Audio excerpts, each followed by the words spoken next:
bans before, same 4 bans. The Tristana and Gnar swapped orders, but otherwise it's the same stuff so far. So ban phase, you don't expect a lot of adaptations. You come in saying this is what we fear. I don't think you see a first round Kennen ban, for example, but I have to wait to see what comes through into this. Is FlyQuest. Last time they got rid of Gragas, might do it again. Yeah, and I'm looking specifically at that 1, 2, 3 for FlyQuest. The Jarvan, the Galio, and the Rakan. The Jarvan and the Galio are the most important parts of that. And that last ban that CLG had in the Cho'Gath is the one that's changing, right? So they're getting rid of the Jarvan-Galio combo with the Galio. Yeah, so Jarvan's still picked up. That's not a surprise. It's a very common first pick, kind of worldwide in this patch, so totally fine here for this one. FlyQuest, of course, can still flex that top or jungle, so it's more frequently jungle for Moon. Still wait to be seen. But it means that CLG, knowing this, get to pick Cho'Gath themselves. Yep. They didn't want to pick a Galio anyway, so we'll see what comes alongside that. Do they grab the Kog'Maw that was stolen away earlier on? Last time around, they had picked Thresh to go alongside a Sejuani if they're rush picking their jungler. I don't think they necessarily need to. They're going to go for that same Thresh, though. Yeah, and this is interesting, right? Because they're basically saying that they did not think Lemmonnation's Rakan was a problem, because Aphromoo can play Rakan. It is probably the highest priority support globally on this patch, but Thresh is one of the things you can't pick into it. No surprise that FlyQuest is going to pick it in this next second or third pick. So yeah, Rakan likes to be grabbed. They know it's going to join the composition, so now the question is, do you still blind pick a random mid laner for high, or do you go somewhere else in this one? Do you lock that Jarvan into one of the roles and pick the other?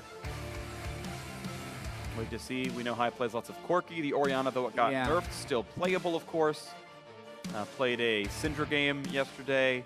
Shen is going to go into the top lane, so looking to still grab a lot of hard engage on this first phase. Yeah, so they do neither, actually. They don't pick the mid laner or the bottom lane, but they do pick where they know they have the lane already shown from CLG, so they're Shen into the Cho'Gath. This is an interesting matchup where the Cho'Gath, I think, definitely does win early, but the Shen has the chance to get something back later on in the laning phase once he has his Hydra and some magic resist. So not a crazy pick for FlyQuest. Still enables a lot of their playmaking. Rakan can fly in, Shen can back it up. I mean, it's kind of just different variations of the same story for FlyQuest, is picking all the initiation that can go in and then working with your shot calling and engage sense. Now it does change who carries. I thought Bald had a really, really strong high damage carry performance game in the first one. He's of course now on Shen. Shen can carry, but not in the same way by any means. That flash double kill on a turret, not likely to happen quite so much. So different looks here for sure. I want to see if High can do the same kind of stuff that Balls did. Turtle, of course, not going to get his Twitch. We'll see what other champion he gets. And again, CLG gets priority on this phase. Do they grab the Illusionist steal from High? Do they grab the Kog'Maw that FlyQuest had banned before? Wait to be seen. Yeah, I think, at least from an order perspective, CLG will pick AD carry with their 4th pick and then get Huhi's counter pick with their 5th. And now they're just trying to ban out High. High did make a comment yesterday in the post-game interview about this meta suiting him better than the summer split meta, which is a little perplexing because there's a lot of the same champions being played. He played a ton of Orianna and Corki in the summer split when they were losing a fair bit. Those champions still up, so I'm really curious to see what he goes with, since all we've seen from him so far in the regional qualifier have been Syndra and Galio, and both those champions are now banned. Wait to see what comes into this one. Ezreal, the early hover. Now, we'd seen some priority towards Ezreal jungle, but with Sejuani grab, it's unlikely. Ashe instead going to be picked up, so going for utility in the bot lane. And honestly, CLG are scarce on damage right now. Ashe can team fight well, but with a Shen, Rakan, and Jarvan all scaring you, it's unsafe to play Ashe very easily. It's not going to be the easiest game for Stixxay to get damage output in, so a lot of this goes to Huhi. And what he wants to pick, as he's received only 1 ban from FlyQuest this entire draft. Yeah. Very interesting here. Locking in the Sivir first, that helps against strong, or like balled up teams, so to speak, which CLG is fairly much there. Yep, triple melee. Here we go. Do they go with the double marksman team? Does he go with the Orianna or the Corki? Or does High have something new? Remember, Cassiopeia still exists. It's a champion that is pretty much the highest priority mid laner for everyone, but neither of these guys prioritizing it. 3 seconds to go. What does High want to play? Kennen going to be picked up again. So the question is the Jarvan flexing to mid for whatever random reason, or is it going to be Kennen in the mid lane? Hai has played Jarvan mid before, which is why it's not completely outlandish to say so. And he's played Kennen mid, right? Sure, Two things that we almost never see, but now we will see. So the answer to the question, does he go Ori, Corki, or something new? Something new. Something new, for sure. And this is one of the things they get to have. Aurelion Then we get a Sol. All right. This is going to be a fun one then. Utility and damage output in one package is going to be fun, draconic. All right, well, with the Shen picked up, there's actually, I don't know why I even was so concerned about that. Of course, Balls is going to be playing Shen in the top lane, so the Kennen has to go to Hai. I'm a little silly on that one. I apologize for missing that one earlier on. Yeah, Shen mid seems even less likely than Fiora and Galio, to be honest. So Hai going to bring out the Kennen. The question now is who plays it better? I'm going to see, yeah, Kennen in all kinds of fun roles. Seen him support before as well, so yeah, definitely can do it. But Hai going to bring out what Balls have done so well with in game one. Off the Galio, onto the Kennen, and Aurelion Sol for Huhi. Yeah, and these games are so fun because these are two mid laners who subscribe to their own meta. Yep. And one of the advantages, I feel like, for Huhi on Aurelion Sol is so few people play it that only he knows the matchups, right? He knows how it works into all of the meta mids. But does he know how it works into Kennen, right? Because now you have the same thing with Hai, assuming he's put a lot of practice into this Kennen, which I assume he has in the over 1 month of dark practice time FlyQuest has had. So a lot to be revealed in Game 2 here. I can virtually promise you that these players have played this matchup less than 5 times. You can count the number of times they've had a matchup on one hand, and one of those is today. So who understands the intricacies better? Who even knows? Game 2 ready to go, though. FlyQuest bringing out Kennen mid. Counter logic game and bringing out Huhi's Aurelion Sol. Who is it going to be to face Cloud9 tomorrow? Best of 5. FlyQuest took the first one in pretty convincing fashion. 30-minute win. Control most of the way through. Very different drafts here in this one. We'll see what comes in. Yeah, last game, the early game, actually did go a little bit in favor of CLG. OmarGod was able to get the first blood in the mid lane. That will be pretty huge this game. I think unlocking the Aurelion Sol to roam the side lanes is better than getting the Fiora that first kill. So we'll have to track if anything changes in that early game. Interesting to see a Doran's shield start. Sorry, Doran's ring start. I misspeak for Darshan on the top lane. Extra mana regen, as now all of Cho'Gath's abilities cost mana. Pretty reasonable to do so. Shouldn't be harassed too hard by the Shen, so shouldn't need the extra regen for health that a Doran's shield would give. Balls, though, is in that point. Also of note, actually, is OmarGod does have a talisman, whereas he had gone for a machete in the first game, which makes me think he's going to do a Raptor start as opposed to a red buff. Yeah, or at least be doing Raptors on his first clear. Because if you're going, that actually is very telling for the Sejuani start. If he's going the single target camps, then he's almost always going to be going with the machete, but the talisman gives you so many bonuses out of the Raptors. Yeah, looks to be a red leaf still from Darshan, but you're right, Raptors might come in next one to this one. CLG looking for a 2-man invade to stop this red buff leash. It's actually not a super leash this time by FlyQuest. I think they expected it might have been. I don't think they have deep wards, but yeah, it's actually a very conventional red buff start. And Moon with the less greedy pathing, gonna get the same kind of pull OmarGod did. Yeah, I think they could have done a super leash, but they warded the tri-brush and saw CLG were going to disrupt it anyway, so that made them have to start red. That starts off the junglers on fairly equal footing, and now we'll get to see Omar, as predicted, going straight for Raptors. That aggression at level 1, though. Well, exhaust on a Turtle means lots of damage as well. They just don't have the same trading power, and Turtle running out of a lot of HP. Now he's going to have the gumption to not go for the flash. Stun comes in onto Huhi, and he's not going to live through this one. First blood comes through onto Moon at level 2 for him. Level 1 for Hai, just now leveling up. And no summoner spells burned by either mid laner except for the Ignite for Hai. But as far as flashes are concerned, they both still have flash, so that's not the way you want to start the Aurelion Sol, and a heady gank there by Moon, understanding the way Huhi at least plays his A-Sol at the start of the game. And he was playing it slow. He wasn't using W. He was last hitting passively, and Moon still goes for it. Like, you can see he's playing far back. He knows the threat of this, and he still gets jumped by the EQ flash. Gets a little aggressive there. Yeah, and then finally found an flash. That's perfect. Perfect timing. Huhi does not flash it. Also knows that Hai would be able to follow with flash, so would rather have it up for later. Yeah. And he gets cut. We got another fight. This is a pretty good match here. This one, OmarGod looking for the trade back in, but Huhi's running out of health and dies yet again. He's got as many deaths as minion kills at this point. Now OmarGod running away. Not yet to be stunned by the Kennen, but oof. What a start for Moon. 2 CS, 2 champion kills. Yep. 3 CS now. Soon to beat 10. He killed red buff, then ganked, then blue buff, then ganked. And he's now killing this one out. And you know, Jatt, we talked about the matchup, right? How many people have seen Kennen versus Aurelion Sol? Maybe 3. Now, you know, the tens of thousands watching this game.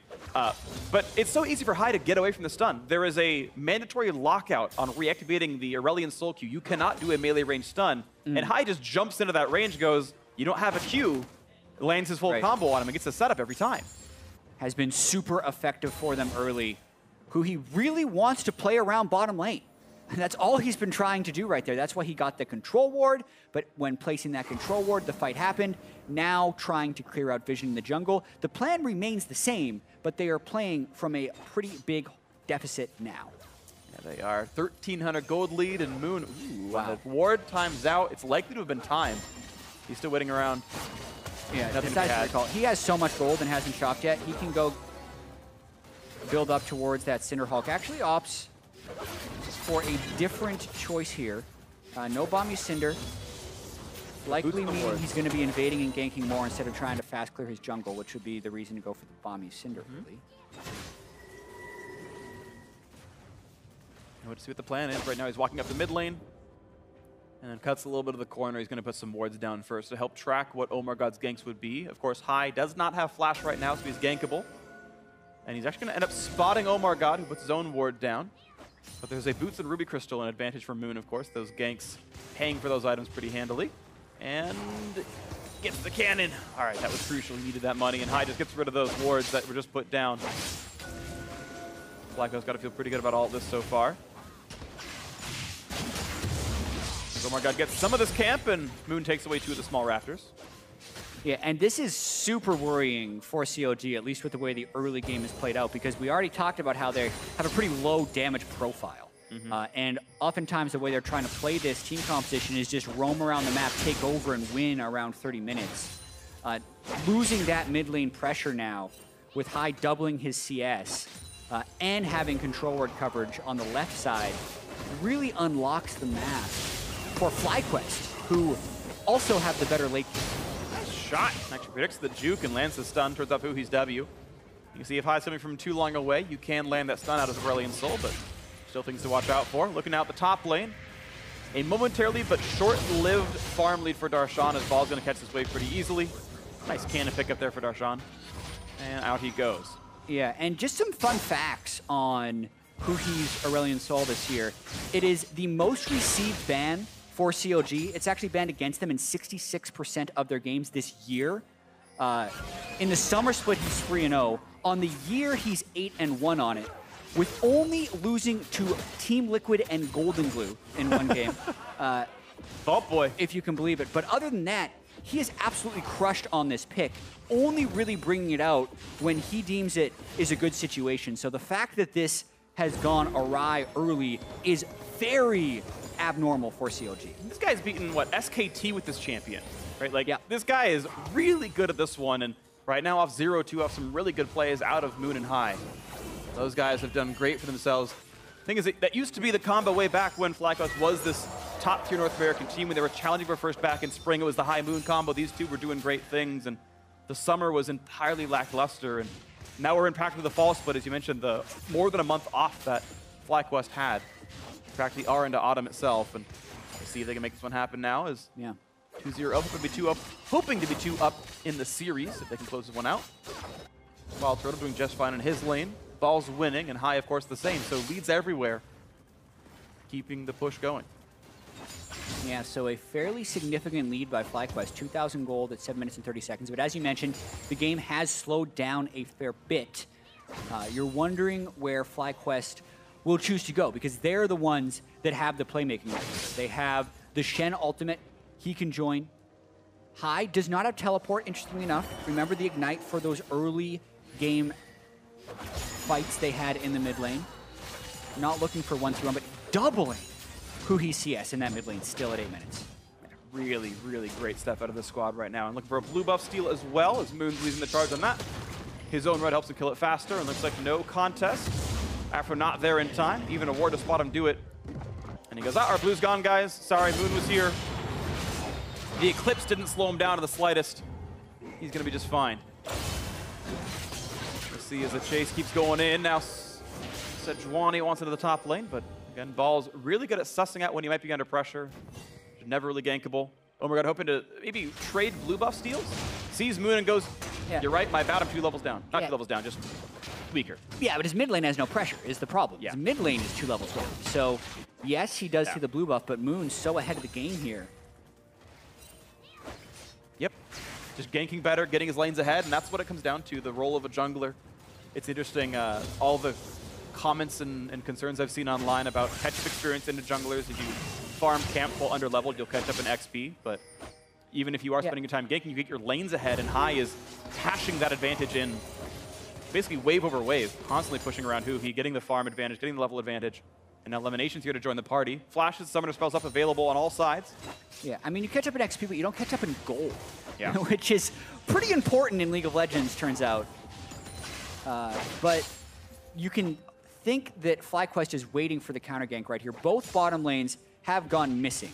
So Aphromoo and Lemonnation both have the same idea. Go mid lane. CLG not going over aggressive, which is what FlyQuest was banking on. There's still the chance that FlyQuest could consider a dive, but they decide against it. Yeah, and I like the way Aphro was playing this counter gank. I don't think he was playing it to fight. He was playing to lantern Huhi over the wall if the 3-man dive comes in. Almost certainly he'd have enough time to click the lantern and get away with it. They're still going to go for it. Now they're going to try. So OmarGod going to look for the stun across the wall. A bit of damage coming across, and how good is the trade going to be? Lemonnation going to get chased in, gets a Shen ulti. That means Huhi has to back off. So now High is the target. Going to be stunned, not quite in turret range, but will still fall. Meanwhile, Darshan actually stopped the teleport out from Balls. Got the shield though, which did save Lemon's life, but a 1-for-0 CLG getting a fight and a kill in the mid lane. Yeah, and they were waiting for that counter gank and ended up being right about the dive with the positioning of OmarGod. What is perplexing is the fact that FlyQuest didn't do it with Moon. He was waiting there for so long, and then they instead decide to gank without him. Then they don't have the damage profile to actually kill Huhi under the turret. As the exhaust really helped reduce the damage coming through. So a failed dive there by FlyQuest.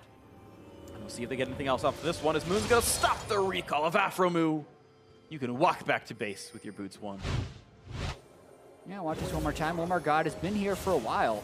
I think they saw Aphro walk over a ward by his blue buff, which is why they went. Yeah, the ult comes through as well as the exhaust onto High, so they can't get any auto attacks off while they're stunned by the Sejuani. Then they get 4 autos off to proc the permafrost stun, and that enables the kill to come through. Missed flash play by Aphromoo right at the end. Yeah. Could have really turned the table, but they're going to take the kill instead. At least they get the Ball's ulti down to save the life, but FlyQuest still with priority on most of the map. Smite auto attack lands in, and the Cloud Drake picked up here for FlyQuest, looking for the TP to really push down bot lane. Of course, the duo in the other side of the map, so CLG versus FlyQuest rushing for first turret gold, and actually this looks to be a bit faster for FlyQuest, even though Counter-Logic Gaming were technically first on the play. First turret gold going over courtesy of WildTurtle, the rest of the squad, as CLG going to be about 20 seconds later on it. Later to the play, but they brought more people, and now they have a huge tempo advantage, actually, looking to push 2. They get the attack speed from the Jarvan Demacian standard, which will help all 4 of them blow that turret up. This is going to be a 2-for-1 trade, probably. I mean, at the time, it's going to be 2-for-0, as Stixxay is alone fighting a minion wave without a lot of attack. He's actually going for a Ruin King build, which, of course, not nearly as fast as killing minions off. OmarGod being able to take down the Rift Herald without much issue, and the hook is going to stop that recall. So Aphro being annoying, but yeah, still 2-for-1 on turrets, including first turret gold. Now CLG looking for the next play, as they brought down 3 to this side of the map. Ashe not yet shot out by Stixxay. Ball's not going to be stunned, but is going to be slowed down, and that could trigger Storm Raider soon enough. As they're looking to take him with the Flay, the Silence, and that's going to be the kill picked up by the Nom, as Darshan gets a kill against his lane opponent with the help of some friends. Interesting how Balls held on to his flash that whole time. There's a chance he could have escaped, but I'm wondering how much he's relying on that for the next play, being able to taunt flash. Speaking of the extension of the play, though, High roaming up. Ooh, what a spell shield! WildTurtle saw it coming. Just in time, gets away with it. Yeah, that's a pretty telegraphed ultimate there. Yeah. Very good for WildTurtle to not get stunned by it, but pretty optimistic to throw a Sej ult in point-blank range towards the Sivir. It was thrown from fog, so you only see the projectile. Oh, was it? Yeah, I'm almost certain there was no wards in that brush. That makes it a lot better. It was, I think that was super sick from WildTurtle. Like, I'm pretty sure we'll get a replay from just Blue Team Fog of War, and that was a tight timing. Yeah, I gotta say WildTurtle has been playing extremely well so far the last 2 days. Now they're going for more, Stixxay. and the Stixxay, he flashes to try to predict. He tried to predict Flash W, but guessed it wrong. Lemonnation, not quite gonna be traded on. He has enough HP, and Moon walks in and says, hey guys, I'm here too. Lemon wins the mind game easily. Doesn't even have to burn his Flash. Didn't have it, even. It's about to come back off cooldown any second. Fair enough. But I absolutely think that's what Stixxay would be trying to do. Tries to predict the Flash quickness. But you have to wait. You have to wait until Lemonnation at least starts an animation. Well, Stixxay guessed wrong, loses the Flash and the heal and his life. The heal may be optimistic on that one. He got Lemonnation to ignite out at least, but top lane now under fire. 3 versus 2 right here, and CLG don't have a lot of damage. OmarGod not wanting to risk getting dove under this turret. Doesn't want to make someone pull aggro. First item completion finally done for Huhi, as he got his Hextech GLP, the active slow, but of course FlyQuest so much farther along in the map. 3 turrets to 1, up the Drake, up the kills as well. 3,000 gold lead, and lane pressure absolutely everywhere. FlyQuest not slowing down anytime soon. Yeah, Ball's even shoving in the Cho'Gath. Watching this one more time. OmarGod is in fog, as you mentioned. Boom. Yeah. Perfect spell shield, as well as the ultimate. Didn't know how many more people were going to be chasing. And then Stixxay sticks around. Lemonnation comes from the tri-brush. Right here, he's thinking, I think he expected W. Yeah. I think right there is supposed to be W, not just Flash. Yeah, I think when Lemonnation started channeling the quickness, Stixxay thought that was him going for the W, so it's not happening. Now they might go for more. They already have the flash down on Stixxay. Do they all in on this? Well, looks like no. Not going to go for the pull just yet. Most of CLG on this side of the map as well, so things to be watchful of. Balls has ulti, and Darshan does not have TP, so chance of a 5v4 is possible. For a few seconds, anyway. Still winning this side of the river. Control ward battle, won by FlyQuest. Here comes Moon to the play. Here comes the quickness. And the knockup once again going to land, but the Lantern pulls Stixxay. But the Cataclysm, just by chance, keeps on the outside of it. And the first 2 kills come through already. Now OmarGod forced to run away from 4. Will survive it, but look at that play out of FlyQuest. And FlyQuest are absolutely smashing this game. All of their plays are working. Absolutely all of them. Especially within the execution of the play, which has been one of the biggest knocks on FlyQuest. Whenever you want to talk down FlyQuest, you talk about how, oh, they lose lanes or they're only making progress because of their teamwork. But the stuff they're doing, the reaction time on WildTurtle spell shields, the timing of Moon's Cataclysm, and then on top of that, the fact that they have the numbers advantages on these plays. Even if he doesn't interrupt Stixxay, the fact that he held the Cataclysm to trap Stixxay in it was enough, because that allows him to clean up this play. Meanwhile, you look at CLG, not on the same teamwork level from a map pressure perspective. They are not 4v4, they are 3v4, and they're losing these fights. And it's Moon having an absolutely amazing series in this one. 405 kill participation. Look for the next one. Now this is Darshan. Looks to buy a bit of time, pops the Righteous Glory, but no fight yet to be had. A little bit of a slow on Moon, but he is tanky. Of course, he's got that stack of magic resist. He's slow to die, and forces the flash, gets away with it. That's 1 summoner down for all the pressure of CLG. CLG doesn't have any damage, Phreak. They have the 1 nom on Cho'Gath that he needs to be in melee range for. They have the Sejuani stun, which does a percentage of health. Huhi is so far behind, he's taking damage. Stixxay just completed Blade of the Ruin King, and Thresh is a low damage support. So when they go on Moon or Balls, they do not kill him. That gives so much time for WildTurtle to catch up to the fight, get his ricochets going, for High to make it in with an ultimate. The fact that CLG has not snowballed this early game is disastrous, because it gives FlyQuest now so much freedom with the way they play and set up plays. Looking very good right now. See what else FlyQuest can get. Nice little stab from Lemonnation. Gets a bit of damage on that. And a 4,000 gold lead keeps FlyQuest ahead. Looking to go 2-0 in the Fest of 5. A nice stun. They're going to go for this one as the fight. The hook's going to land. The chain CC is there. Exhaust as well. They have not yet killed High. He gets away with it, but now Lemonnation forced into the turret. Going to get shot, and that's a big stun on a Moon. And they're not going from just yet. Now turning their attention to that Jarvan, who does not have escape tools. No flash. Has the ulti exhaust. Going to land, but the first stun is going to miss. Waiting for ZQ to come back from cooldown, but the play going to buy some more time, and the kill comes in. OmarGod getting his second of the game, so CLG showing signs of life off those 2 kills. Yeah, makes the fight long enough, catches FlyQuest in a turret dive mid lane yet again. That's the second time they've turned this around. And still staying in the game, especially if they can pick up this Ocean Drake. Yeah. to help them towards late game. Looks like they got it no problem. Yeah, they'll receive some missing health, missing mana, and they're certainly still missing some gold and kills, but getting back into this one, only 2,000 the deficit. Meaningful still, but less crazy than before as they're going to hope to get back into this game. CLG do not want to have to reverse sweep this one. Absolutely not. FlyQuest definitely showing up beyond many expectations, but CLG fighting back right here. Chains the Sej stun into the Aurelion Sol stun. Huhi never gets his ultimate off, has to flash defensively, and then Lemonnation caught in the turret. Then, it's the second time Moon has messed that up. Essentially, he flag and dragged almost in the middle of the wall, it looked like, and the flag will never spawn in terrain. So the flag moves to the left of the terrain, his Q therefore doesn't connect with it, and he doesn't move. So then they easily walk down the kill onto Moon. Nicely done there by CLG to get a little bit more as Huhi picks up his next little piece of the gear. Move off, grabbed for him as he moves towards Riley's Crystal Scepter. You have to imagine for his next item. Yeah, that seems like the build that he often goes for. Liandry's often his third item as well. Nice attempt there, and a good juke by Moon all the same. Down some minions. OmarGod taking more of the camp, but here comes OmarGod. He wants WildTurtle, and a good flash gets away before the silence can land, because if that silence hits, he's probably dead. Yeah, mid lane priority, though. CLG decides to group up and force FlyQuest to flank them. They see high top lane. They know that's not a teleporting Kennen. They're going to easily take this turret, and the question is, when do they stop? Because Huhi is not called off this play. Yeah, they've got to turn back around. Huhi going to get some damage, but he knows the other team is chasing him, and without TP, he's going to have to recall, and that is 8 seconds he's going to have. So he's able to deny part of a minion wave, get a couple hundred damage to the turret, and stop the rest of that push out of Counter Logic Gaming. They know he's gone. Stixxay didn't want to go for the arrow into Fog. Yeah, After going to land him for gold. Hawk shots for safety as well. Knows it's clear.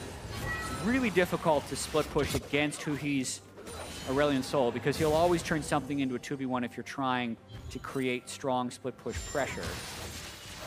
But COD's sticking around here.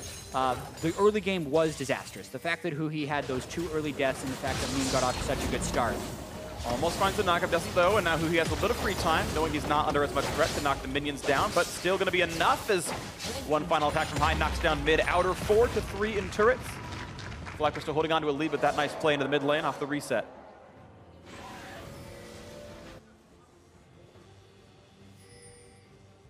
Yeah, game now in a bit of a reset state. Yeah.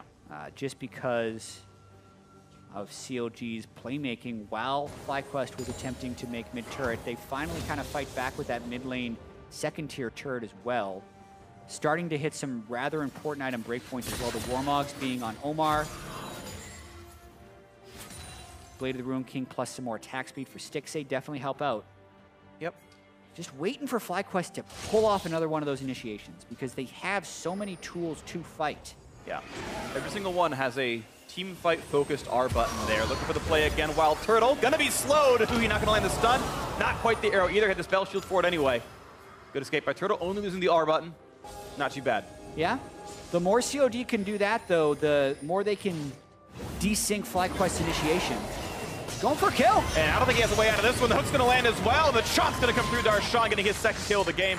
Stacked up a bit bigger on the Cho'Gath. The repeat attempt gonna land. And FlyQuest isn't grouping, which is really confusing to me. Darshan able to run down WildTurtle, who is flashless, and COG make back-to-back plays. They're going to go right for this. Balls does not have ult, but he does have teleport. Uses it now. Right. This should be a big fight. Onto the back of the pit, 5v4. No turtle, no marksman to be had. And of course, no chop right now for Darshan, so it would be a smite fight if they went for it. Ulti not quite gonna land for the stun, but here comes Lemonnation. Doesn't go for much though, that's ulti down. Trying to buy some more time, Sal's not gonna land, but here comes the re-engage. OmarGod wants into this one. Ulti's not a lot available for CLG, just pretty much Aphromoo's. Gonna buy some time as they hit Moon a little bit, but they can't chase through any farther, so the attempt doesn't mean much. And really, yeah, really well played by FlyQuest there to prevent the Baron without getting caught into 5v5 fight. Very clear move to disengage, and they do it quite well as the Sejal not quite able to land true. Now they're the ones starting Baron. They have the controller. They're trying to sneak this. They are trying to, but Hawkshot's gonna see it. It's pretty low up. High's waiting for the engage. He has flash at all. Waiting for the side swipe here. After's gonna spot him. No, actually not quite. I think he wasn't spotted, but here comes the TP in. Darshan gonna look at the mix. Here's the chase into the back. Starting to look for Aphromoo. They get one. Thresh is dead. Now the re-engage coming across. They're really taking a lot of damage from Aurelion Sol and Stixxay saving the back line. Darshan picks up Moon. 1-for-1 stun's gonna land as his Belchman is already popped, and that's gonna be a dead Sivir. The re-engage towards High, and Stixxay knocking him down with the arrows into the back of the head. And now Ball's first to run taunts away, gets away with his life, but it's a 4 versus 2 on the map. CLG have control with their jungler alive. That could mean Baron thanks to Ocean Drake. What a game. That seemed like such a good idea by High and FlyQuest to have the Kennen flanked, and he gets a beautiful ultimate off, but there's double exhaust on CLG. The ult damage on AP Kennen doesn't come through as fast as it used to, so the exhaust stops most of the damage. Darshan is crushing now on Cho'Gath, gets another feast execute, the 4th non-minion execute of the game for him, so he's going to be massive on Cho'Gath because he's going to be at least 10 once he just gets minions, and CLG now with a lead. Doing really big things in this one. I love the double Warmogs actually by CLG. It gives them so much more uptime on the map. Their 2 tanks can lose all their health and in under a minute be back full HP, but just by walking around in the river. I mean, it's going to be under 20 seconds to be honest. And they're always healthy, ready to go for the next play. CLG able to consistently play with pressure. I do like the choice. Easy blue buff going to go over to this Aurelion Sol. Huhi's going to stay up, and actually it's a Banshee's Veil second item. Building again for the durability to withstand all the engaged pools. CLG sitting on a gold lead for pretty much the first time all game. Yeah, that was such a critical fight. Again for CLG, they're just having to win fight after fight to stay in this one and prevent going down 2-0 against FlyQuest. But you'd have to say the momentum is back for them right now. High burned everything in the last fight. You got to see how ready CLG was. With the exhaust, you would think. We'll have to see this one more time. FlyQuest ready to peel for this fight. They're not actually taking that much damage from Baron.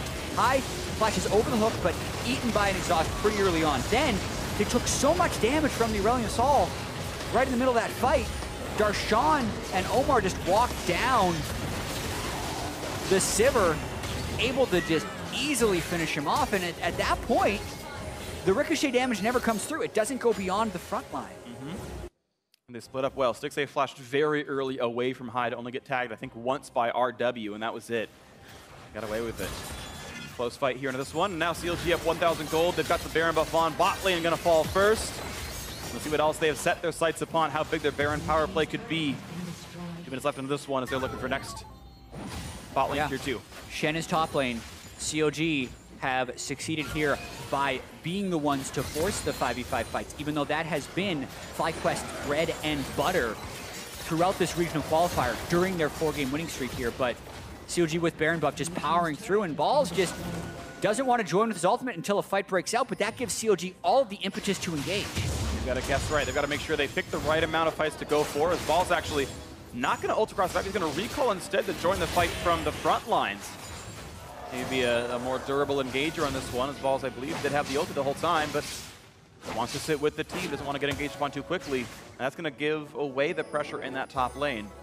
Could have been hitting the turret this whole time, doesn't want to. CLG now going to go for the next play onto this turret. A couple auto attacks going to land. Stun not quite going to find Lemonnation. That is one ult down with a hook in Moon for a bit of damage.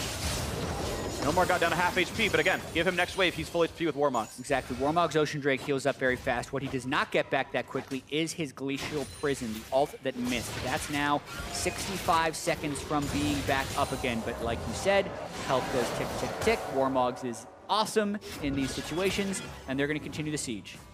That's pretty much what goes for WildTurtle. He's got the double Zeal item. He's definitely really big. If he gets the time to do it, it's going to be Lemonnation forced to kite away, though. He was afraid of getting caught. Shot, rather, by the arrow. No kills to be had, but that's now 2 ults missing for Counterlogic Gaming. That might just signal the retreat. 20 seconds left on the Baron buff. Means they really only got bot lane tier 1 and tier 2. No kills. The reset off that Baron. Yeah, really big wave clear by WildTurtle as well, unless CLG was willing to go all in on that initiation, but they're not going to be able to do that unless they land one of their skill shot engages. So hold successful for FlyQuest. Still do not have that gold that they used to, though, from a lead perspective. And like you said, a lot of this is about WildTurtle. Can he stay safe, or can CLG find a way of just mobbing towards him with that tank line? It's going to take him forever to kill Cho'Gath. The Gargoyle Stonebait's completed. WildTurtle doesn't have a Last Whisper. Who's going to shred that Cho? No one's going to shred the Cho, that's for sure. It's going to take way too long. There's theoretically the chance that Huhi gets onto the back line. He kills off Stixxay, who is just for a few seconds still flashless, but it's almost back up. Problem is, with a locket on the Sejuani, makes it harder to do anything. A locket also on Aphromoo. Yeah, and double exhaust. It's really hard for him to get an effective flank. Yep, but that would be the only other option, really, because I don't think frontline to frontline CLG loses the fight without a catastrophic misplay, and I stun, but it's going to mean the hook as well, but still no kill. They don't want to die at the turret. I'm surprised Omar even pressed R, because it doesn't seem like that's the strategy right now for CLG. Mini wave gets cleared, and Ball's still split pushing. I guess that's the other option if CLG flubs the macro play. Darshan right now isn't matching Balls. He's going to recall, or Huhi will. Darshan the same. Yeah, I do think it is pretty hard for CLG to actually turret dive, though. We've talked about their lower damage profile. At least their damage takes a very long time to apply. It's very sustained throughout the fight, especially for Huhi. So hard for them to siege, just generally speaking, especially against the wave clear of a Sivir. So Infernal Drake up in 150, Baron up in 2. That's definitely where the next fight's going to be breaking out, unless we see a crazy pick orchestrated by FlyQuest. No, Stixxay, as you mentioned, low damage profile, still yet to build his Infinity Edge, so certainly only good at pushing down tanks, only if they have high health pools. As I mentioned before, WildTurtle has his 80% crit build. Interestingly, not going for the high CDR Sivir build. Personally, not a fan because W is such a good steroid. You actually want that up more often, but it does power spike earlier, since you're not sitting without the crit damage for so long. Either way, he's going to be a threat. That's the thing to really point out here. He's got enough for a Giant Slayer or a Last Whisper, so his tank shredding's going to be joining into the mix soon. Doesn't seem to need lifesteal. I wouldn't get it if I were him. I think he's got to find a way to rush down the Sejuani or something. He has Warlords as well as an Ardent Sensor that'll have to do. Yeah. I think the full build will be a Last Whisper and an Essence Reaver, you would hope. Yeah, I could see Lord Dominic's Essence Reaver being the build, honestly. I think it's definitely Lord Dominic's over Mortar Reminder, and then yeah, I think it's debatable for the last one. Essence Reaver could certainly be worthwhile. Yep, I love that he went Giant Slayer first, by the way. I think it's actually really smart because there's not a lot of armor on the other players. Turtle, you're amazing. Thank you for building correctly. And now we're going to see CLG keep the pressure on, though. Now, this Drake's up at 30 seconds and the Baron's up in 45, so if CLG keep map pressure, they can just go for a neutral. But they are now sieging mid, even if just for map pressure. Yeah, it's pretty much about mid lane priority as far no as high for a few seconds, still recalling. He's gonna stun in the Shen, half HP on the Balls. Here comes the engage. Ball's just barely gonna survive it, but the reef might gonna come in. No friendly gonna die just yet. It's gonna be the disengage. The ulti out of WildTurtle. The Q not quite gonna land, but it's enough damage to force back CLG. But again, Electric Gaming's tanks have War Mugs. They're gonna be back to full health. Yeah, I don't think CLG expected to get so much damage onto the Shen, then just kind of thought, hey, why not go for it? But they used a lot for that. It looked like FlyQuest was actually willing to concede the Infernal Drake based on their ward line. So CLG trying to grab that real quick, as was expected, but FlyQuest is setting up a Baron. They were hoping to rush it, but CLG is really on top of this on their way already. Yeah, they had to know the timing that Baron was going to be too desynced. They get ward control at least, and maybe CLG's lackadaisical on the rotation, but it seems like not. You see the tanks in the front line, Darshan picking one of the avenues, and CLG gonna be first to mid. They should get mid lane inhibitor turret for this, as Huhi zones out 4 more seconds with the Q. Well, with no Baron, Turtle just needs to get 2 auto attacks off with the W, or 1 if he gets a crit. 80% of the time he does. Good luck pushing against Sivir without Baron. Ooh. Spell shield pop, high. He's gonna go for the engage, and he's gonna shut down Huhi. That's the kind of situation they needed, and suddenly a pause. Huhi says, wait a second.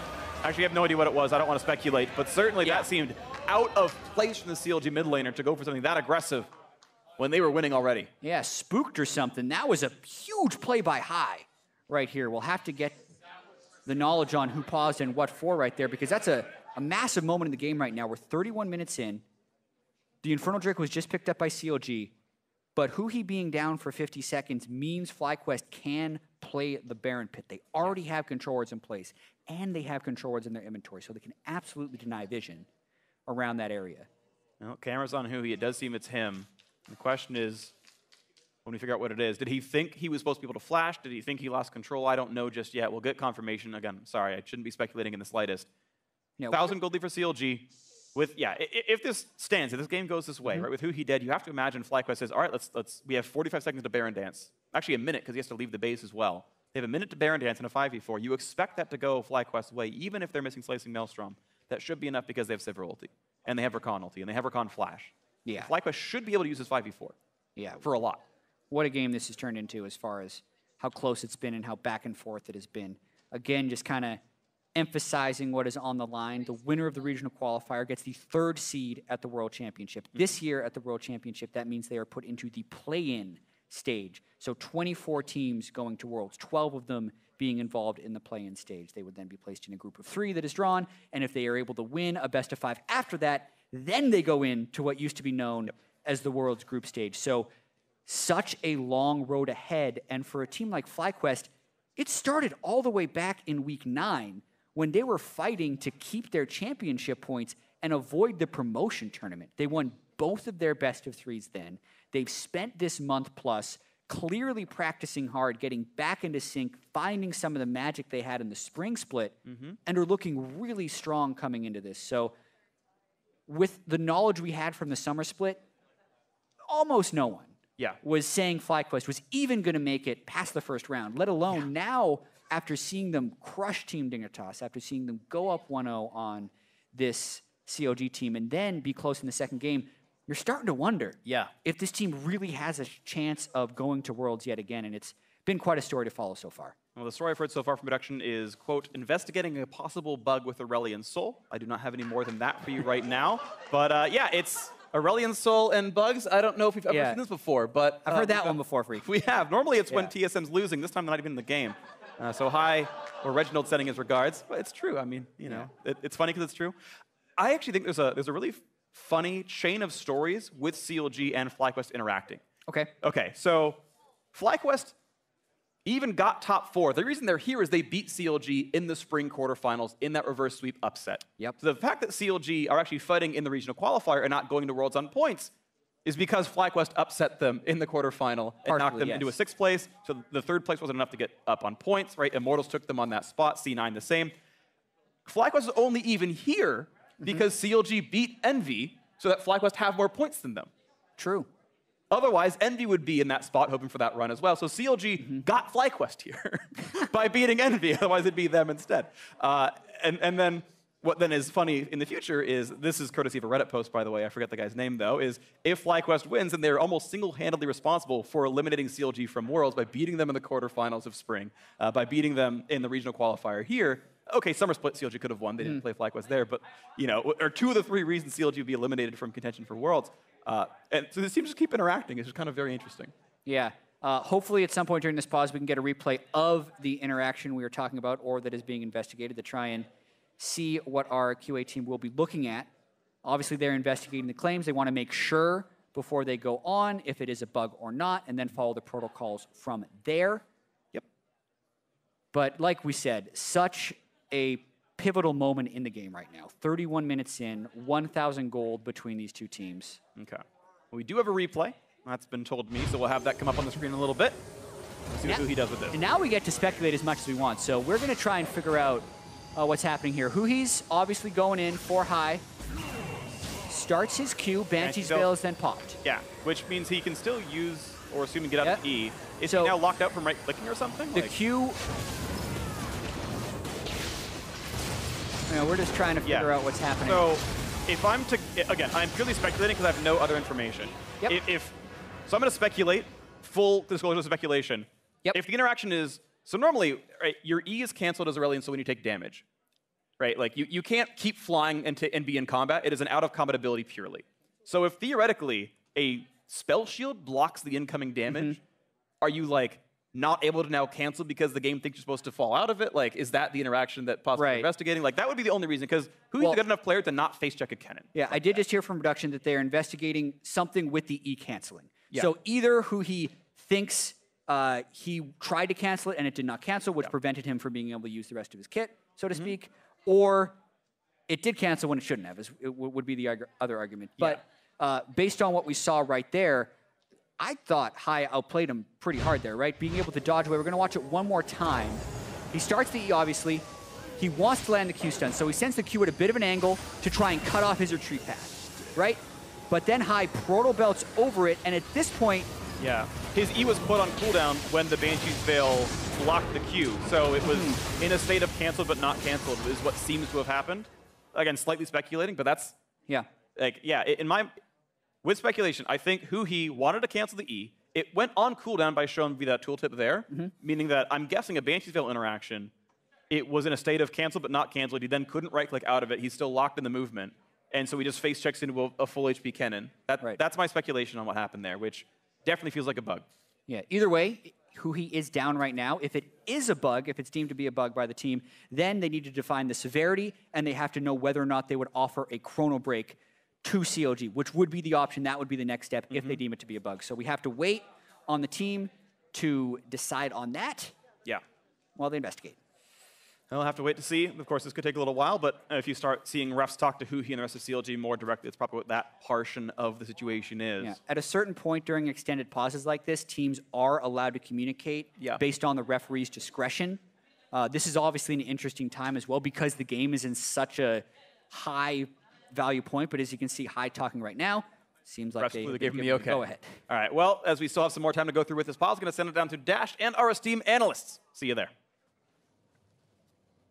Thank you very much, Phreak. Got a little bit of time to talk about the game, as unfortunately we have hit a pause due to the investigation of the Aurelion Sol bug. But it wouldn't be an Aurelion Sol game if we didn't have a bug to investigate. Yeah, I mean, it's just kind of the thing with those champions. Some of them just always have problems. Azir, another one where you feel lucky, you know, when you're able to get through a season without an Azir bug. Well, as the design of the champions gets more complex, obviously opportunity for bugs do arise. But let's talk about this game and the way that it's developing, because a very stark contrast between this one and game one, at least in the approach that both teams have elected to take. I think the big thing is just for CLG, the fact that it went so much worse in the early game compared to game one, but they were able to bounce back a lot better to the point where before this little incident, it looked like they were running away with this game, and that just speaks to the comp being so much better for them. Yeah, I mean, they're playing a much more standard draft. I think that, you know, despite kind of the disaster in mid lane at the very start, I think Huhi and the team bounced back very well. They were actually able to come back pretty well in mid lane, and I really like Cho'Gath into Shen as a matchup. I think Darshan has played this very well. He has been able to pick up a lot of stacks, a lot of kills, and one of the things that's kind of nice about a comp like this is that although you're looking at Sivir and you're like, well, Sivir is going to outcarry the Ashe, going to do a lot more damage, you actually have a lot of frontline damage coming out from the Sejuani with percent HP damage on Huhi and on some of her abilities, as well as the Cho'Gath who's doing percent HP damage on the E, as well as a massive true damage ultimate. So despite the fact that Sivir would normally kill frontliners faster than the Ashe, the math gets completely thrown off, and it's like a lot easier of a comp to execute too for CLG. So I think their 5v5 straight up is just better. The one thing I will say that I like about FlyQuest comp is, while it's not standard by any means, when you have a Kennen, Shen, J4 jump onto an Ashe and Aurelion Sol, two immobile carries, you can delete them instantly, and suddenly front to back doesn't matter because your backline's dead. So you saw that in that one Baron skirmish that happened where Fly almost found the backline, was kind of forced away from it, and both Huhi and Stixxay get out, and then they get smashed in that fight, to your point about just losing straight up 5v5. Either way, both teams have solid 5v5 compositions and have tools to win those 5v5s if things go their way and they execute properly, which is what is so different between this game and the last, right? CLG opting to say, fine, if you're going to put us in situations where we have to respond to quick global objective calls, then we may as well gear ourselves more towards the 5v5 and fight you straight up. Yeah, exactly. Play a more standard game than they did in game one, not as lane reliant, certainly, and yeah, both teams can obviously win the 5v5s. When you're looking at comps that have the different win conditions within that fight, though, I always tend to favor the teams where it's like, okay, well, FlyQuest, they can win the 5v5, but they need to control vision, get a ward, get a flank, get something in. Like, it feels harder than just pressing Jarvan R, Galio R, start the fight, right? Like, you can't just go through a Sejuani and a Cho'Gath, in my opinion, and find that good. It is still harder, but it is still a more explosive team fight in the sense where, like, if you find them, you instantly win that fight. And I do think that does play better than when you have, like, two massive front lines bumping into each other. You have to play the ranges of all the engaged tools very well, make sure that as a tank,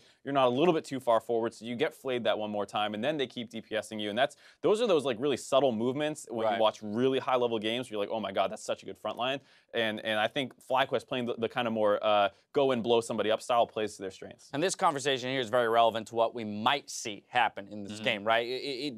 At least at the stage that we're at right now, where the team is stacking up 5v5 against each other. Let's talk about how they got to this point in the game, because you mentioned it, Azael. The attention to the mid lane from FlyQuest, putting Huhi behind, but ultimately CLG kind of crafting a very careful response to help get him back into the game. Yeah, I mean, I think this is just why I love seeing CLG back on kind of their more standard comfort picks, because when most people talk about Aurelion Sol, they're like, this champion needs to snowball. It's all about pushing early game and making plays. Roaming. Yeah, and it's get destroyed in lane, but Huhi shows such mastery over the champion. He finds ways to still be relevant. He finds ways to be like, hey, team, I think they're going to dive me now. Come bring the backup, and they're able to play around it. Yeah, I mean, I think he did do a really good job. Credit certainly to Aphromoo and OmarGod for covering him, at those times of weakness. I think had they not been able to turn around the first dive that happened on Huhi, I think the game would have snowballed. But yeah, he gave up CS. He died twice to the ganks. Yes, I think there were some misplays from Huhi, perhaps not respecting Moon enough on the flag and drag flash. He could have just early flashed as soon as that came out and certainly would have survived. But it's kind of, do you think he's going to do it? Do you not, right? It's a bit of a guessing game, and Huhi fell short there, but certainly was able to maintain, find his way back into the game, find picks. I think they played well with Ashe and Aurelion Sol in combination, constantly trying to look for those picks on Turtle, especially throughout the mid game, was really nice. I was just about to bring that up, the fact that it looks to be a more difficult game for WildTurtle, just in the sense that he has to be so cautious about getting picked. We've seen multiple times flashing, spell shields, ulting away from fights, which is buying CLG so much of this time to kind of scale back up and help Huhi get the items he needs to become that, ball of death, kind of space control bot that Aurelion Sol becomes. Right. I just think all those attempts at mid, it's just one of those, like, if you think about traditional sports, like, you just keep shooting, and it's going to put pressure on them, and you just need one to really connect. I do have a little bit of news or a little bit of an update on the bug investigation. CLG has been offered a remake, and they have accepted. So we're now looking into the ability to chrono break the situation. That will be the first attempt. If for whatever reason that's not possible, of course, we'd look at actual remake options. And I mean, it does make some sense. Like, right after we watched that replay, it seemed pretty suspect that he continues to go. His team is retreating. Like, he's very clearly trying to zone high out and then retreat with the team, but he continues forward with the flight. So to me, it looked pretty strange. And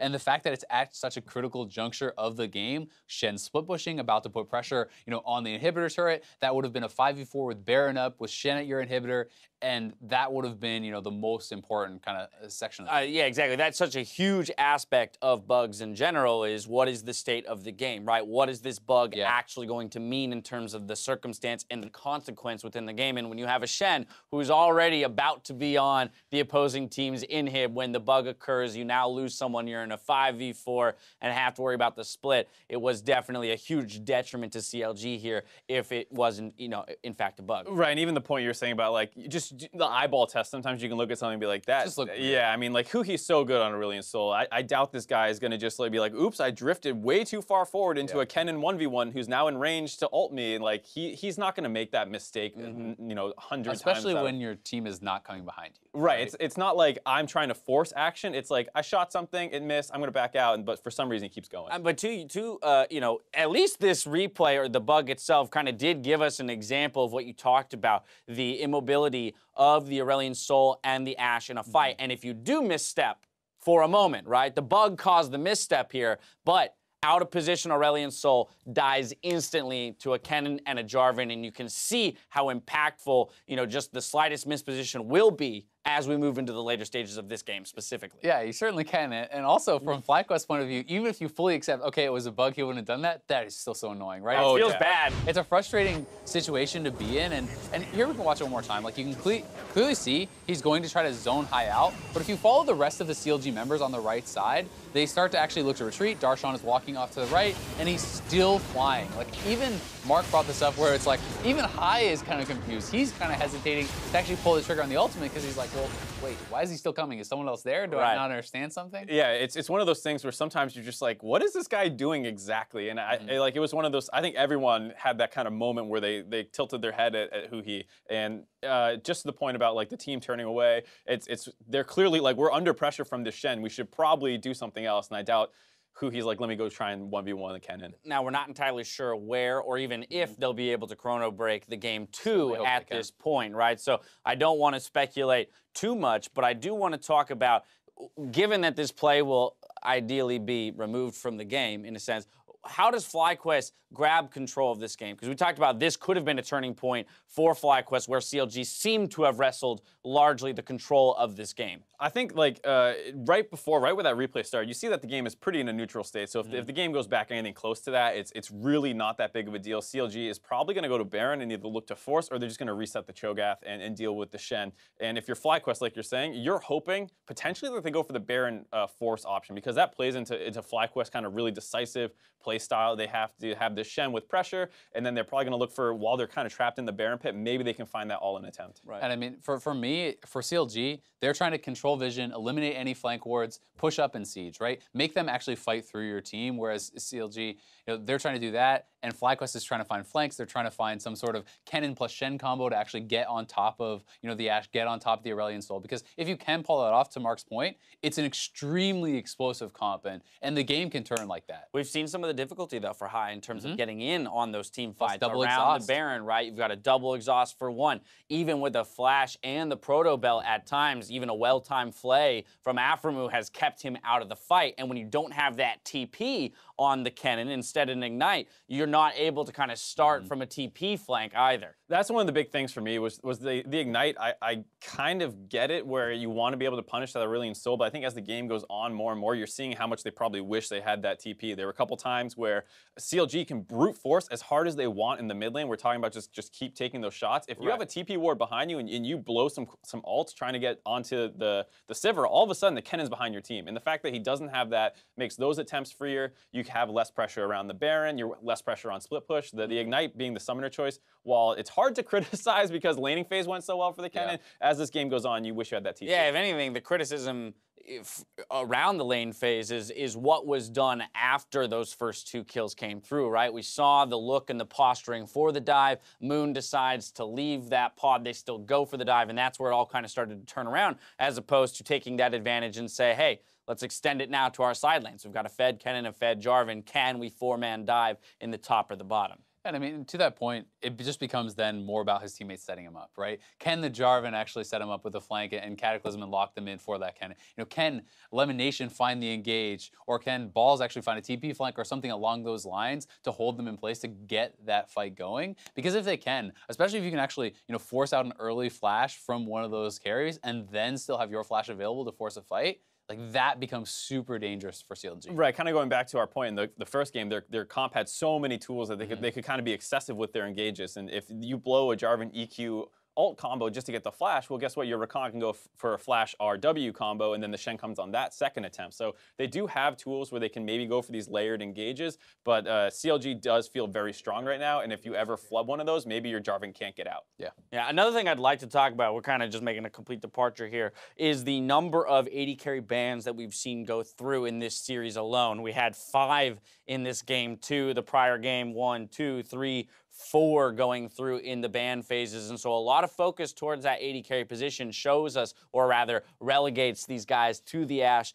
and the Sivir, but it does kind of align with what we were talking about, the bot lanes being hugely relevant to the success of both of these teams more recently. Yeah, exactly. And I think it could certainly be a nod to how well WildTurtle actually did play yesterday, right? Try to take away some of his comfort champions, because although Balls played well around the team, in 2 of the 3 games, he got very far behind, right? And High was actually losing lane, I believe, all 3 games as far as farm to Keen. So, they played very well as a team, but individually, the person who was always winning was Turtle. So try to target him, try to take him down off some of these picks. And if you can put them both on kind of more supportive champions, it makes it more about the solo lanes, which is where CLG, I think, has had more strength. And I think that's why you also see FlyQuest throwing a couple bans in there, is because they're trying to make sure that they can keep up and get good matchups for Turtle, because they probably also realize, like, this is our best late game insurance and team fighting policy. So, if we want to make sure that he's relevant in some way, he's not getting bad matchups. And if he ends up pushed down onto something like a Sivir, at least it's into Ashe, where, you might get outranged a little bit, eat some auto attacks, but at least you can spell shield that ultimate and things like that. Both supports quite clearly prioritizing the playmakers still. We've got the Rakan for Lemonnation, seems to be a favorite pick of his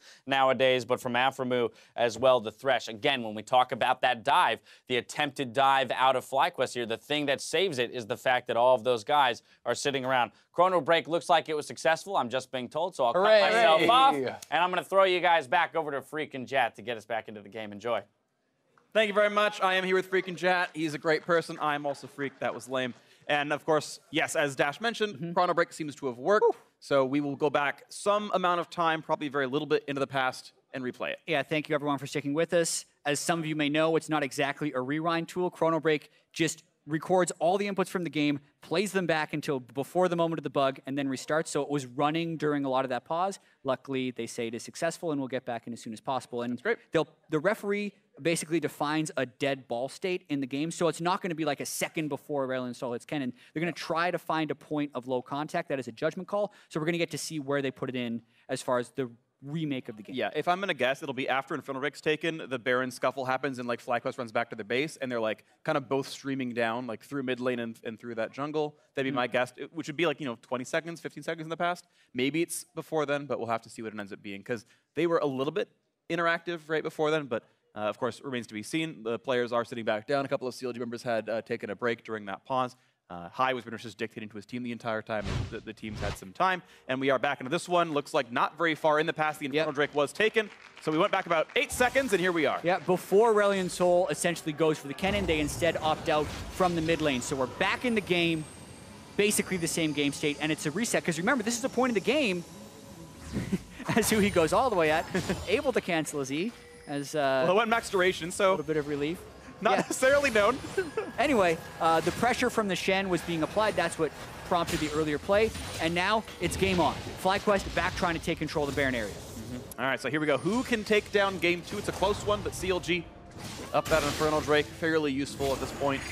We'll see who can come in next to this one. Let's take down everything that they can. It's Stixxay going to clear away the mid lane as well. See what comes in next. The reset out of Huhi. Got his Leander's Torment done, and a Sorcerer's Elixir, so he knows there's an impending fight coming in. This Baron likely to be that target. CLG had gotten the first Baron earlier in this game.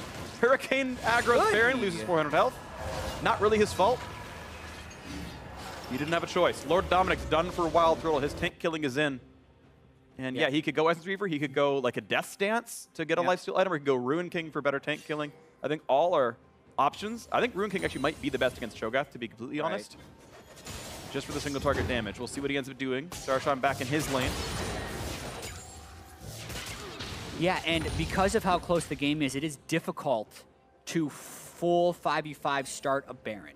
Yeah. With Infernal Drake being down now, there isn't a crazy mechanism to force teams to fight each other. Both top laners have teleport. Essentially, one team will want to set up some type of split push, and whoever can win the split push war between the Shen and the Cho'Gath has priority on the Baron forcing, but you still have to be extremely respectful of both teams' initiation, whether it's FlyQuest with all of theirs, right? Every member can contribute to it, or for CLG where they have that tank wall that tries to move forward and just mow down WildTurtle. We'll see what comes into this one. Wave clear still happening for the Cho'Gath in the mid lane. It's pretty hard to kill, and now CLG going to try to rush down the Baron with Darshan buying that time. Team joins in, Lemonnation sees them, another re-engage towards Moon. Quickness comes into the back line. They're going to find Ashe, but he's not touched otherwise. Flashed away because Ball's on him with that Shen, getting a lot of damage across Stixxay. Still in danger, 300 up. It's a Locket Shield to stay alive. He's trying to kite back Darshan. Getting the kill, Keeper once over, but now Flower rejoins the fight. Cannot quite kill Darshan, but that Cho'Gath is low. Looking for the back line. OmarGod going to burn down with the Ignite. The Kennen gets the kill. Huhi gets him. 2 alive right now. FlyQuest looks like 3 right now for CLG. Looking to chase down WildTurtle. He's going to fall, and it's now only Moon left alive against 3 of Counterlogic Gaming. He is going to die. Smites Baron for HP. Typical still comes through, and they've got mid lane control. Oh man, such a close fight there as CLG is able to successfully force, but you got to see what a good fight that was for WildTurtle Sivir. I see heal up. I think he died with heal at the very end of it. We'll have to check during the replay. That could have been huge because he was very close to turning that fight around. Now Warmogs has healed Darshan up, who he still has a lot of mana, and they're going to take this Baron. They should be just fine. Baron does not turn off the Ocean Drake regen, so everyone's healthy enough. Huhi, of course, very low from the fight, but he's going to be fine with this one. Darshan tanky enough. Now, there's no smite, but he's got the ulti in about 10 seconds, and honestly, it should all be fine. The 5 alive as well means they're all going to get the buff, and Ball's not quite at range in time, but they might get some recall stops. Lemmonnation's here. Ball's going to land the taunt. Going to look for the squishy. Yeah. Going for Aphromoo. I'm not sure if they can actually win this fight, but they're going to try. And Feast is up. Keep in mind, though, Darshan can now chomp down if he wants to. This is going to be a dead Shen in a second. Yeah, down he goes. They didn't expect him to not use it for the Baron kill, but he didn't have it up at the time. Another kill goes over, and Darshan's even bigger. Yeah, before we go to Flame WildTurtle, it was a visual bug that his heal is up. It was down during this fight, so CLG goes into that Baron buff. Darshan, it's all about trying to get past the Cho'Gath, and the Shen comes in with Lemonnation, so they do everything they can, and look at the damage that just the Redemption and the Shen get onto Stixxay, nearly killing him, and then the ult comes through. But once again, Huhi gets exhausted during his ult, doesn't do that much. WildTurtle doing his damnedest to try and outplay this fight, but Aphromoo flashes to get the play, and critically, that moves him into range of Huhi's stars. That's what gets him for the double kill. Huhi, kind of this bruiser AP, sticks in the fight the whole time, never focused down, ends up securing the fight for CLG in the end. That's the Huhi build. He builds for a lot of durability to stay alive longer. He did well for that one, despite Stixxay falling. He was the damage up what they needed. Now the push on in. Going in, he wants Darshan to turtle. the slow onto Moon, who face tanks it. The turret's going to fall down. Now no turret to defend. Double stun into the Jarvan. And a back out for CLG. Of course, they've got that 5-person Baron buff. They've got the regen they need. The Dragon's going to come up during that Baron timer with plenty of minutes to spare. Looking for round 2 as they see bot lane some more. Trying to play this slow and steady. Have to point out right now, Moon is super squishy to Stixxay. All he's done is build magic resist right here, so he doesn't take much from Huhi, but he gets crushed by Stixxay. Means the priority is really high to kill Stixxay. A bit of ricochet damage coming across. The Shiv coming through as well. Darshan at half HP means only 3,000. Be careful, Darshan. You're running out of health. Elder Dragon spawning in 15, and a quick pause. Once again, we'll have to get an investigation onto what is happening right here. And it's rough talking to Moon. Pause. But he's smiling, so that's a good sign. Yeah, definitely speaking. Anyway, we've seen now another big swing in the game for CLG. They were winning before the initial chrono break, able to successfully force that Baron down, and Darshan's Cho'Gath is a huge issue for FlyQuest. Sivir not able to shred that Cho'Gath down, and is just delaying the fights long enough for Huhi's Aurelion Sol to make huge damage gains with his Leandries in those team fights. So we'll see what comes through into this one. As we wait to see what the situation's going to be. Moon's still talking with the squad. We'll see what comes into this. But yeah, certainly CLG Gaming in a good spot, as we knew from before. The Elder Dragon was spawning in just a few seconds, under 30. The Baron buff's lasting for about a minute and a half. So, okay, comments towards Huhi with the referee. And wait to see what the actual situation is. But again, this is a close game. CLG in the lead here for sure. Game 2 of the best of 5. If CLG closes it out, there's 2 or 3 more to play. Once again, winner plays Cloud9 tomorrow, who are waiting somewhat impatiently to see which team they're going to go against, now having to prep for both these squads. FlyQuest was all but counted out. I mean, they were here as a formality. I remember seeing comments online like, man, I mean, this is our punishment for saying Spring Split matters. Can't believe FlyQuest here. I would have rather had Envy, a competitive team. Those are the comments that we were seeing. And well, it turns out FlyQuest more than competitive, of course. The 3 over Dignitas was super solid. Right, this is their payment for getting top 4 in spring. And at least staying out of the bottom 2 in summer is they are here. They are at the bottom rung of the regional qualifier because they did well enough in the first half of the year. Spring certainly matters. Here's your proof. I mean, the Huhi and Balls and Lemonnation did this a few years ago when they went over to Paris for the group stage of the World Championship, also with a 7th place team from the summer split. They carried enough points from spring. It was a year of reverse sweeps. They reverse swept the first round, the second round, and then won the third round 3-1. So definitely know what it takes to make it through, and I think that infuses them with so much confidence. They've been through so many ups and downs as a team.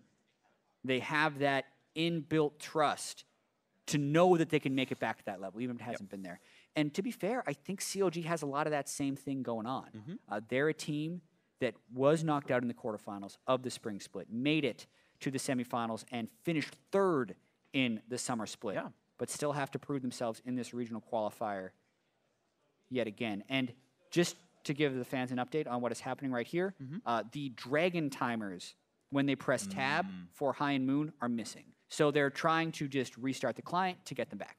Okay, yeah, that's definitely a big deal because those are important times. You don't want to have to say, hey, Lemonnation, what's the Dragon timer? I don't have one. That feels unfair. So certainly deserving to pause and reconnect for that one. Again, it is coming up pretty soon.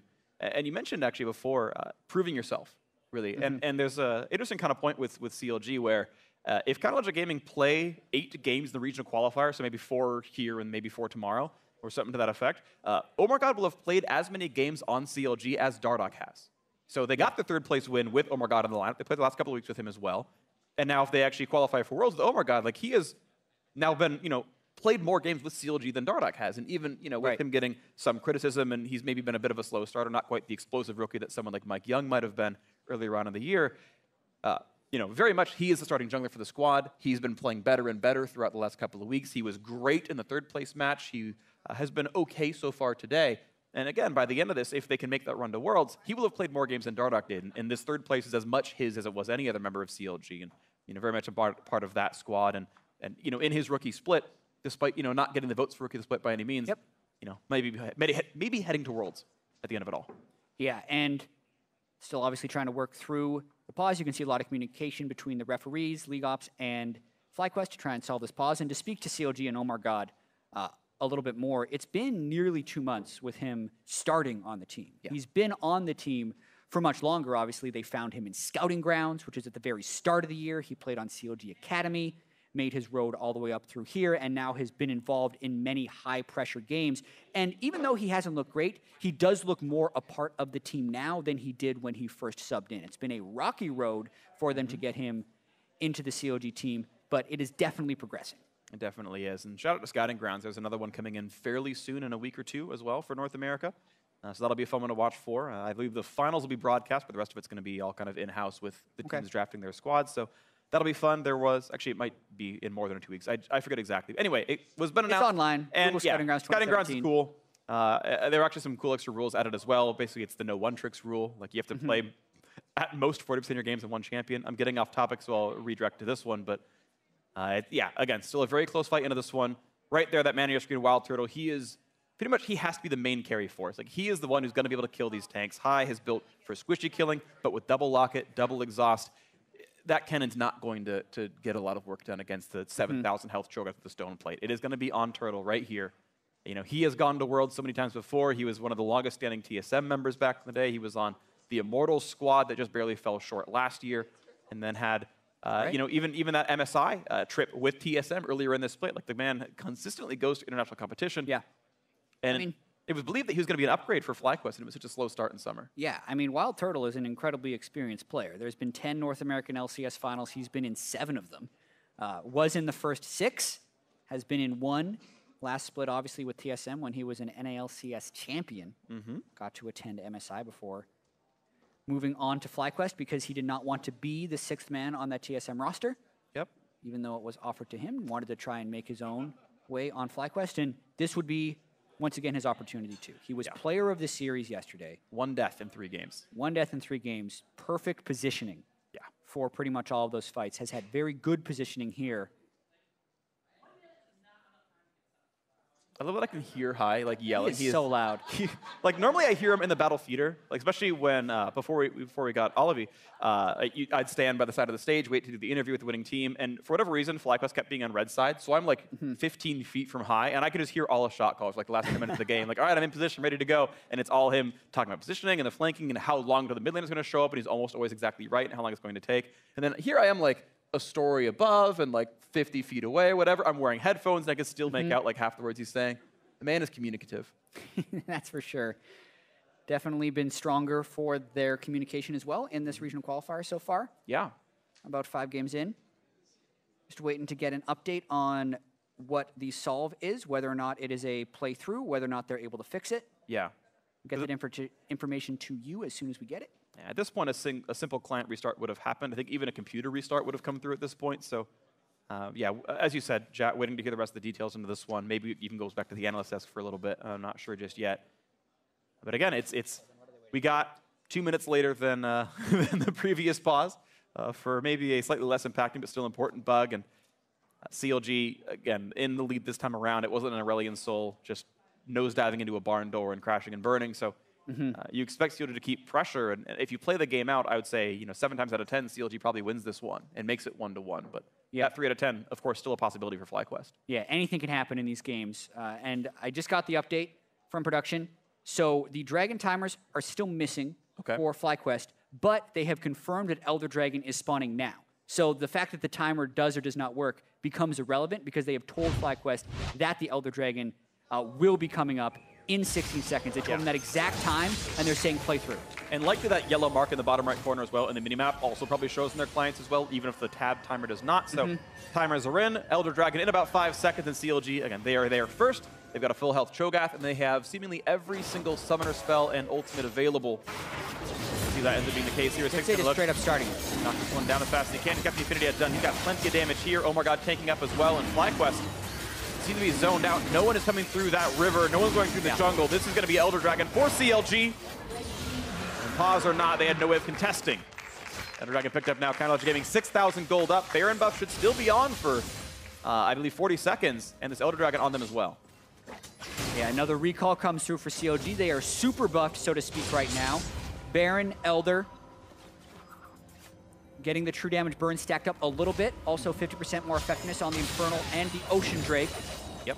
Locket Stoneplate on 2 people, so massive shields can come through in team fights. If anyone sticks back to help shield Stixxay, a lot of that goes to make Huhi's Kennen more and more irrelevant as this game goes on. Not only does he have to contend with double exhaust, he has to contend with 3 different lockets. Yes, he does. He's got a Void Staff for himself, but he's picked up a QSS to deal with some of these stuns and silences, but that means he's roughly out of damage slots in the build. He's got one left for maybe a Zhonya's when he chugs the Elixir. Darshan pops the Iron Elixir. He's got about 7,000 health, and Aurelion Sol coming down the mid lane with the big star in tow.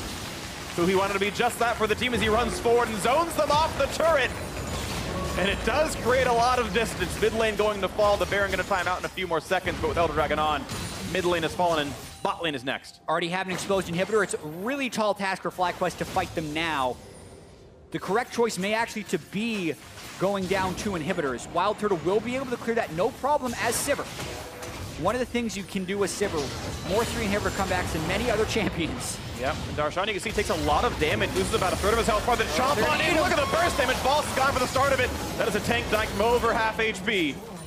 Darshan gonna walk back up to the team, and now, question is with the next wave coming in. No one cleared that one out from CLG. 5v4, looking to now knock down the Nexus itself. They could be going for the win here. Still have Elder Dragon. Balls was killed defending that inhibitor. They would love to have him now. Looking for the AoE, 200 damage across, and everybody Stixxay losing a bit of his health bar, but CLG gonna have to wait for the next wave now. It's coming through from the bot lane. Wave clear, life steal, Stixxay back to full HP. Elder Dragon still on for about 30 more seconds. It'll time out after this wave, roughly. Just got to get that one ricochet in. 20 seconds till Shen is back up. Moon gonna knock sheet, get the knock-up on a Darshan. Here comes the attack towards his turret. Stixxay putting the attacks into that one, 5v4. Here comes the stuns. Can he get to the back line? No, the shields are simply too high. Not a lot of damage anyway. Now the re-engage towards side. They're gonna knock down the Kennen. And now to the back line they go. The shot's coming through. A double kill for Stixxay. Make it 3. That's the ace in the game 2 win. Gonna go to Counterlogic Gaming. 1-1 in the series. It seems like it took longer than 40 minutes, but they win in 39. Yeah, only 39 minutes, Phreak. Can you believe how fast that game was? Anyway, this means we are in for a series. Yes, we no are. sweep for FlyQuest. They suffer their first loss of the regional qualifier. Who can win this extended best of 5? And also, how do they adapt to that and maintain their composure through all of those delays? Because that was a very long process to finish that game. Yeah. CLG did have control for a lot of it, especially as they came back from FlyQuest's early game.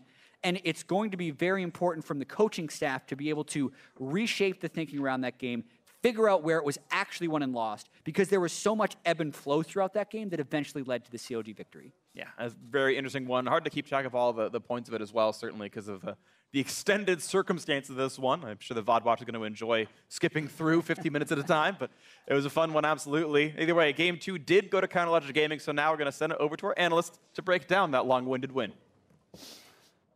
Thank you very much, Phreak. I mean, a whole lot of craziness unfolded in that game with a couple of pauses, as well as a beautiful start for FlyQuest, the eventual comeback from CLG to even us up at 1-1. Gentlemen, we talked a little bit about Champion Select already during those pauses and how both of these teams this time opting for much more of a 5 versus 5 composition so that it would be the better team that reigns supreme at the end of it. Yeah, and I think both team comps have like a lot of playmaking in the early game. The Aurelion Sol can get out and influence the lanes. The Shen has the teleport play. The Kennen and Jarvan and Shen come up at bottom. Yeah, Ashe arrow. to set stuff up. Yeah, so there's a lot of playmaking on both sides, and you have to tip your cap to FlyQuest for probably out executing CLG in the first, levels 1 through 5, but then they start coming back when 6 and on. Yeah, and I mean, you've also got to say that despite the fact, we talked a lot about the difference between compositions, right, and how explosive the engage can be from an AP Kennen, with all this dive. One of the things that kind of throws a wrench in the gear of that, as we are going to see in some of these early plays, is just itemization, right? And that's something that I think CLG did really well with triple locket, double exhaust in the late game was very hard for Kennen, but this was some of the good pathing from Moon that we were talking about. And you were talking about potentially preemptive flashing. It's a really dicey thing because if you don't flash, or if you flash and he doesn't, he can just go for a flash knock-up on the next one. Either way, Huhi saves his flash. Doesn't matter, goes down right there. In a second attempt, this is 2 deaths right away. And like they were saying, you know, 2 kills, 2 CS for Moon. And this was the critical one for me. OmarGod being there after Aphromoo had spent some time in that bush as well to defend the dive. Because if you die when you're down that much in farm, it's so devastating. And not only do they turn around the dive, keeping Huhi alive, but he gets the kill. And the kill actually made up for a lot of the gold deficit that had been accrued from farm. So that to me was a turning point in the game, really stabilized Huhi and allowed him to kind of come back in. And they were able to keep the turret up because it's one of those things where if more FlyQuest members move there after getting that kill, maybe you grab the turret. That's something they did in game 1. They dropped that turret at around 10 minutes and it made it very hard for Fjord to do her job. Same thing could potentially happen with an Aurelion Sol who's behind, now has to sit way far back in his lane to be able to CS. Yeah, 2 kills on Jarvan, 2 assists on the Kennen, plus a level 5 to a level 3 lead in the mid lane. FlyQuest, in a sense, is going to be kicking themselves for losing this game, as they did have the tools necessary to push that early advantage. It's just one smart play out of CLG in baiting that turret dive, and one overreach from FlyQuest kind of spells disaster. Brings us to a more even state at that midpoint of the game, and that's where we get to this 23-minute Baron fight. CLG 3 for 1 plus the Baron. Yeah, I mean, this was a point in the game where Darshan was very strong, and the key thing to me was actually that Aphromoo checked the bottom brush, making High move further back, so even though he had his flash and his proto belt, it didn't get him fully on top of Stixxay, so Stixxay with a really quick flash is able to get out of the ultimate and not get stunned, and that means he survives. They don't have enough damage to actually finish off the fight. Right, Aphro threw a hook, it forced High to flash over it, but he didn't want to flash it. He wants to save that flash till he's actually on top of Stixxay to get that instant stun, and because he was using his mobility early just to get in range, like you're saying, can't actually get that. There were a number of fights kind of like that where they were not able to combo their backline damage. We were talking about if you get the Jarvan knock up with the Shen taunt at the same time. With the Rakan, yeah, with everything. With anything, and you didn't really need all 4 to be on at the same time, but you need 2, and it felt like a lot of times they didn't quite have the 2 they needed. Right, already you could see to a degree how difficult it was for them to burst out the backline targets of CLG, but that's where we go back to the point you made early on here, Azael. The smart itemization out of CLG defensively in terms of living through that burst damage so that they could eventually push through the remainder of those team fights. I mean, Lockets, there is a diminishing return on the shield. I believe it's cut in half after the first one, but you have three Lockets at the end of the game. You have double exhaust. 2 of them are Stoneplate Lockets. As long as one of those Stoneplate Locket users is the first guy to do it, that's like 2,500 shield or something like that. And then, oh, the next one's only 1,200. Oh, the next one after that from the support is maybe another 600 or something like that. And still, you have 3,000 to 4,000 worth of shielding on your Ashe. Kennen is only burst. You have almost no sustained damage as an AP Kennen in that fight. And by removing him completely from the fight, it allows these frontliners to then just pressure the Ashe, and it's like you take your Ashe, you pressure Sivir, that's the only one who you have to deal with. Yeah, it's just really smart to be able to shut down the one win condition FlyQuest kind of had of instant burst in the back line. It's going to be on FlyQuest now to kind of bounce back from this game, just because I thought they had a really good early game plan, but I would be surprised if CLG stick on red side. It doesn't feel like they're getting too much out of it. CLG moves to blue side. I just received word. It's a good call on that one. Yeah. I can follow a trend that's like, hey, we're struggling a lot on red side. Maybe we want to try that first pick J4. So we'll see what they choose to do. Absolutely, but I do think it is important too to note that while the members on CLG continue to get tanky and provide tankiness to those backline carries, you also have a Cho'Gath that is now capable of absolutely obliterating FlyQuest frontline. You saw it there when they were pushing it on the base. You know, a full tank Shen essentially stands no chance in terms of frontlining for damage. I mean, Cho'Gath shreds tanks. It's actually pretty insane when you have that many stacks, because each stack increases the % HP damage of your E on hit. And he had like, what, 12 stacks by the end of the game. You're doing massive amounts of that. They got Shen to about half HP. And Chef, he just dies. He just died. Crazy. He just died. So it becomes a very much a one-tank composition, if you even can call Jarvan a tank at that point. Easy team fight wins for CLG from that point onward. We're going to step away for a bit. When we return, CLG and FlyQuest go back at it again as the series is tied up. We'll see who can come out ahead in Game 3 after the break.